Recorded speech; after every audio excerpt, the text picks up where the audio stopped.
Hello, peoples of the Earth. My name is Chris Seaman, and welcome to Awesome Reviews.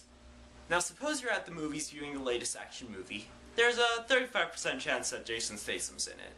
There's one particular scene that really grabs your attention, a fast-paced, high-adrenaline car chase around the city. When other audiences experience such a thrill ride at the movies, even if they're kind of sick of how often it appears, there's one thing that they don't realize.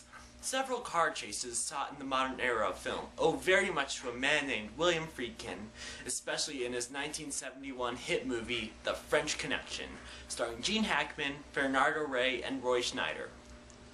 This innovative action thriller had gotten much acclaim, including a win of the coveted Best Picture offer and has spawned AFI's 100 Greatest Films of All Time. So, does the film live up to such hype? The answer, in my opinion, is a very confident yes. Based on the real-life exploits of NYPD officers Eddie Egan and Sonny Grosso, The French Connection follows a rough New York cop named Jimmy Popeye Doyle, played by Gene Hackman, as he becomes determined to shake down a heroin trade connecting the United States and France, masterminded by a nasty French criminal named Alain Chanier, played by Spanish actor Bernardo Rey. It's kind of ironic. He's assisted by his partner, Buddy Russo, played by Roy Schneider.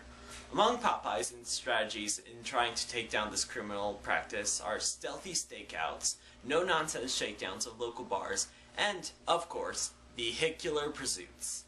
The movie soon transforms into a desperate race against time as Popeye tries all that he can to prevent a major heroin deal before it becomes too late. As the film approaches its climax, it seems that Popeye wants to deal the swift hand of justice at all costs. Whether or not he succeeds, it's up to you to find out. But for the audience, it's very much worth it in the end. One of the best aspects of this movie is its protagonist, the rough police officer Popeye Doyle, with his juicy role as a cop that truly means business. There's a reason that Gene Hackman won an Oscar for this role.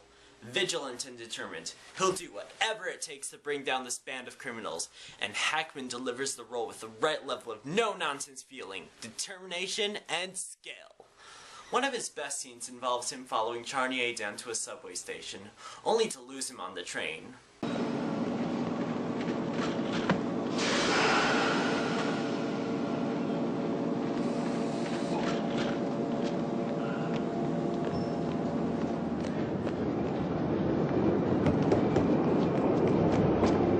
That is the pure face of pure trolling.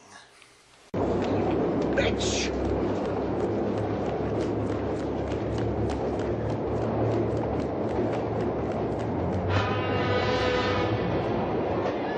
You can see just how angry he is upon seeing Charnier's smug look. If you were him, you'd be annoyed too. This scene just proves Popeye's determination even more, also displaying his anger when things don't go as planned. With this movie, there's a protagonist that, agree with his methods or not, is constantly fun to watch. Another fascinating trait of The French Connection is its expert cinematography. Two major purposes of the cinematography here are to provide thrills for the audience and signal coming threats of danger. In much of the first half of the film uses several unique angles and zoom shots while the police officers are carrying their stakeouts out. You're drawn closely to the heroes, even when they're clearly in the background of the shot. Of course, the standout here is one of, if not the, most famous car chases in history. The context involves Popeye's chasing a partner of Charnier. The cinematography of this scene is fascinating, especially in the director's unique perspective from putting the camera on the hood of the car.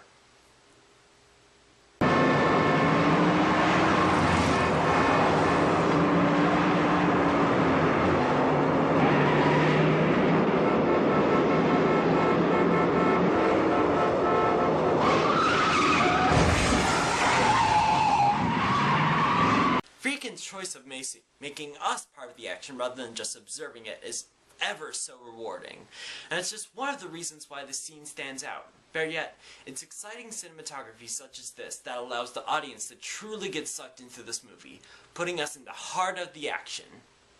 The persistent tone of The French Connection, fervent and gritty throughout, gives the film a unique fashion that few other films have pulled off as well as it is here. The movie plays like an old-fashioned comic book, sporting a mix of exciting action sequences and gritty scenes of juicy dialogue. While the stakeout and car chase scenes certainly exemplify whiz-bang comic book action, you even get the feel of a comic in between scenes of intensity. Isn't it a miracle that we're the generation that's gonna touch that shining bubble with our own two hands? Right on, Sheila. And it's got to make you glad to be alive. Yes, it's got to make you proud to be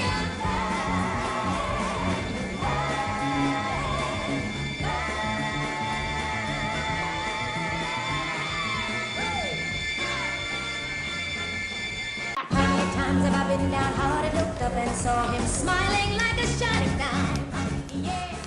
Wah! Please tell me you didn't see that. Oh crap, the camera's on. We'll cut that out with editing. Okay. If we don't, audience, let's... Some moviegoers today may find The French Connection to be rather dated and fail to connect to the film. But I digress. With a fascinating protagonist, effective cinematography, and a zestful tone, The French Connection keeps the same factor of excitement that it did on its release in 1971, where it was an impressive box office hit and captured great sums of excitement from its audience members that many action films today would fail to muster, quite frankly. Of course, the major scene that people talk about with this movie is its car chase, and it's film scenes like this that action movies today try hard to pay tribute to. If you can accept the old-fashioned style of this film, you'll find that French Connection is an exciting, well-crafted, and brilliantly acted piece of classic filmmaking. My grade? A-. How many times have I been downhearted, looked up and saw him smiling like a shining dime?